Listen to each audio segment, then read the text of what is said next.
मैं सबसे पहले पहलगांव में भारत के उन पर्यटकों पर जो देश के राज्यों से जाकर के एक भारत की तर्ज पर कन्याकुमारी के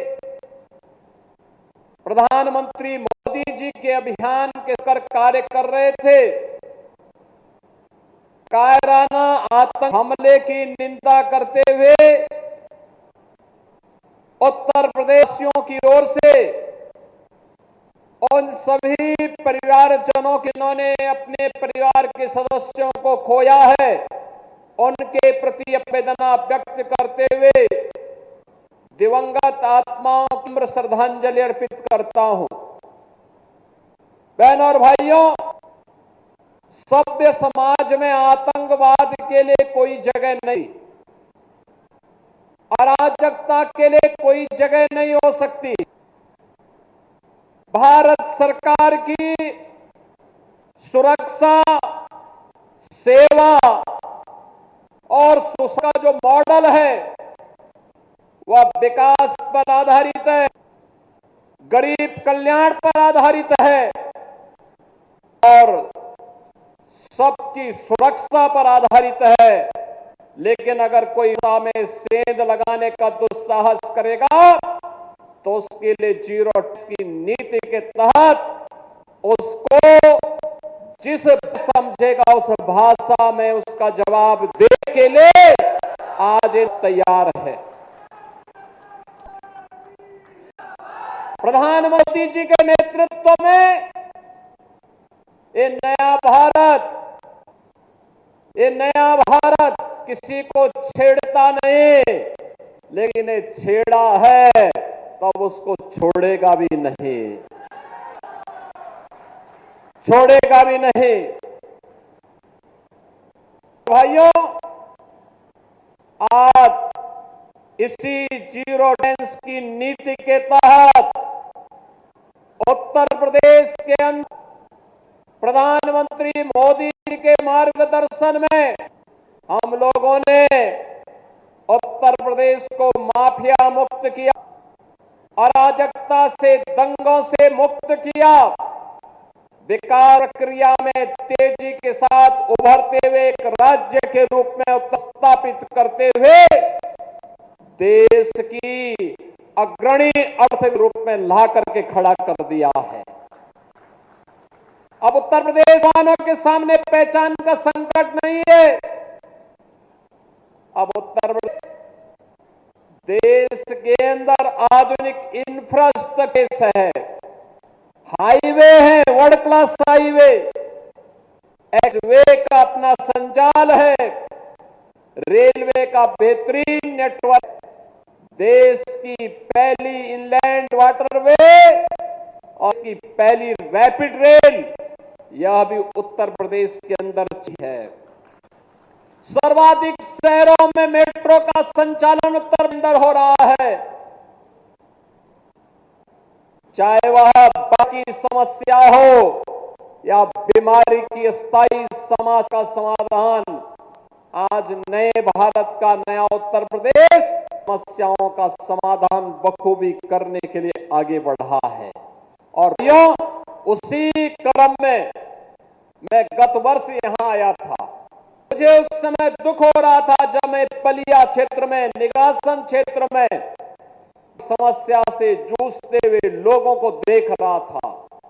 और तब मैंने रानी जी को बोला था, तब मैंने शशांक वर्मा को भी कहा था, मैंने यहाँ पे प्रभात वर्मा जी को भी कहा था, मैंने कहा चिंता मत करिए कि अस्थायी समाधान का रास्ता हम लोग निकालेंगे।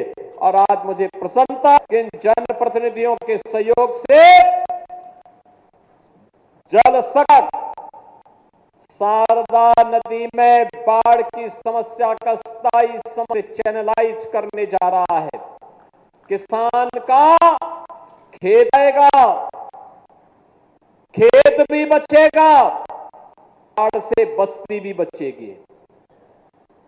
हमेशा का समाधान समाधान का रास्ता निकालने के लिए आपने देखा होगा 7 किलोमीटर लंबा चैनल बनाने का कार्य हो रहा है। मुझे अप्रैल प्रथम सप्ताह में आना था, लेकिन मैंने इसीलिए उस समय कहा कि काम प्रारंभ करने दो, और मुझे अच्छा लगा कि यह कार्य तेजी के साथ आगे बढ़ गया है। उस समय यहां पर जल शक्ति मंत्री शिवदेव सिंह जी आए थे, प्रभारी मंत्री आए थे, साहनी जी और अन्य जनप्रतिनिधिगण आए थे, और आज मुझे अच्छा कि ये कार्य तेजी के साथ आगे बढ़ रहा है। और भाइयों, सरकार जो पैसा खर्च करती है, ये सरकार के अपने पास का पैसा नहीं, ये मुख्यमंत्री के पास का पैसा नहीं, के पास का पैसा नहीं है, यह पैसा है जनता का, टैक्स के द्वारा अर्जित पैसा, इसका सदुपयोग होना चाहिए। इसके लिए पहले हमारे सामने प्रस्ताव आया था 180 करोड़ की लाए एक तटबंध बनाया जाए, तो मैंने कहा तटबंध होगा का जमीन जाएगी किसानों की, मिट्टी का तटबंध कितने दिन तक, नदी में 3 लाख क्यूसेक वाटर आएगा तो मिट्टी का तटबंध रोक पाएगा।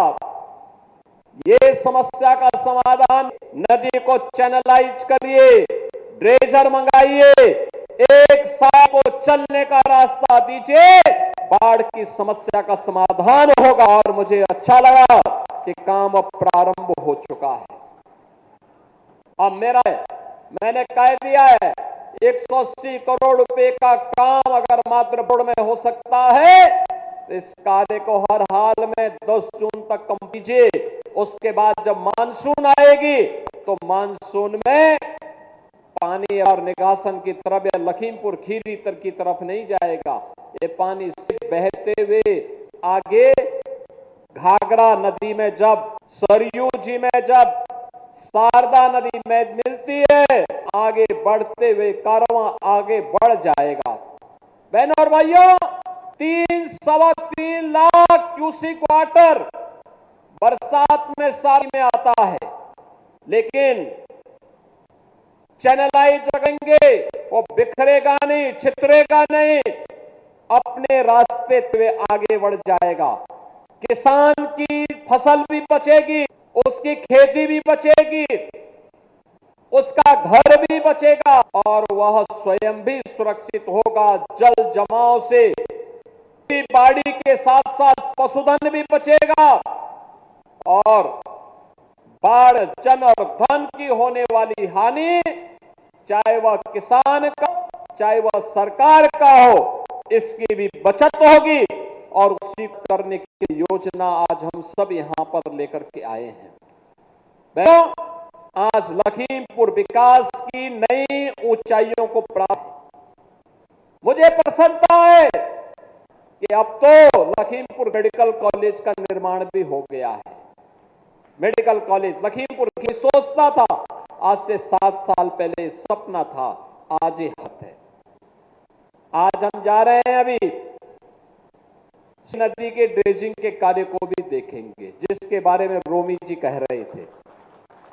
लखीमपुर खीरी में दुधवा नेशनल पार्क भी है, यहां के माध्यम से पर्यटन की संभावना बढ़ने के लिए अभी हमारी एक बैठक होने जा रही है। मैंने पर्यटन मंत्री को, वन मंत्री को भी बुलाया है, और लखीमपुर खीरी एयरपोर्ट हो, एयरपोर्ट लखनऊ में ही क्यों होगा, एयरपोर्ट लखनऊ में भी हो, इसके लिए हम लोग आए हैं आज देखने के लिए।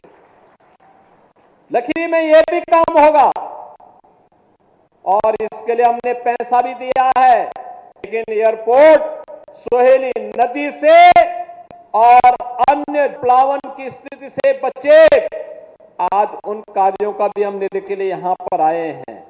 और बहनों और भाइयों, आप तो जानते हैं डबल इंजन कार की शीर्ष प्राथमिकता में अन्नदाता किसान भी है, युवा भी है, और देश की आधी आबादी बहन और बेटियां भी है। अन्नदाता किसान के की माफी की शुरुआत से सरकार प्रारंभ हुई थी। आज मोदी जी की कृपा से प्रधानमंत्री किसान सम्मान निधि का लाभ अन्नदाता किसान को उपलब्ध करवाया जा रहा है और अन्नदाता किसान को किसान सम्मान निधि के साथ साथ गन्ना मूल्य के भुगतान में जो चिंता यहाँ के जनप्रतिनिधियों की है, बहनों और भाइयों, तो पहले दिन से कहा है कि किसी को भी अन्नदाताओं का शोषण करने की इजाजत नहीं देंगे, किसी को भी नहीं देंगे। आपने देखा होगा 2017 के पहले गन्ना किसानों का 10-10 वर्षों का गन्ना मूल्य का वक्त था। आज 1 साल पुराना किसी किसान का नहीं। और हमने ये भी तय किया है 122 चल रही है, 122 में से हम लोग तय कर दिया है 105 मिले है। बहनों और भाइयों, जो 1 सप्ताह के अंदर गन्ना मूल्य का भुगतान है, लेकिन जो शेष 17 चीनी मिले हैं, इन सभी मिलों में जो लेट लफीते हैं, इसके लिए भी हम इसका समाधान निकाल रहे हैं। लेकिन मैं आपको इस बात के लिए आश्वस्त करता हूं, किसी का डूबेगा नहीं, क्योंकि चीनी मिल का कब्जा तो हमारे पास है, हमारे पास है। अगर कोई बात बदमाशी करेगा, अभी तो हमको अकाउंट खोला है कि जो भी चीनी बिकेगी वह ज्वाइंट अकाउंट पहले किसान के पास जाएगा, तब चीनी मिल मालिक के पास जाएगा। अगर कोई इसके बाद भी बदमाशी करने का काम करेगा, तो हम चीनी नीलामी करके पहले किसानों का गन्ना मूल्य का भुगतान करेंगे और तब जाकर के कार्य होने देंगे। बहनों और भाइयों, अन्नदाता किसान हो या युवा, अभी मैं मंच पे देख रहा था, किसानों को डबल इंजन सरकार की सब्सिडी के तहत ट्रैक्टर और कृषि उपकरण वितरित किए जा रहे थे और साथ साथ एक तरफ अन्नदाता किसानों को ये सुविधा, दूसरी तरफ युवाओं के लिए सीएम युवा उद्यमी योजना के अंतर्गत 5 लाख रुपए तक का ऋण, ब्याज मुक्त ऋण है, ब्याज, उनके ट्रेनिंग की व्यवस्था और बिना गारंटी के उनको करा करके नया उद्यम स्थापित कर सकता है। यह सीएम युवा स्कीम के अंतर्गत यहाँ के नौजवानों को भी वह ऋण उपलब्ध का कार्य यहाँ पर किया जा रहा था। और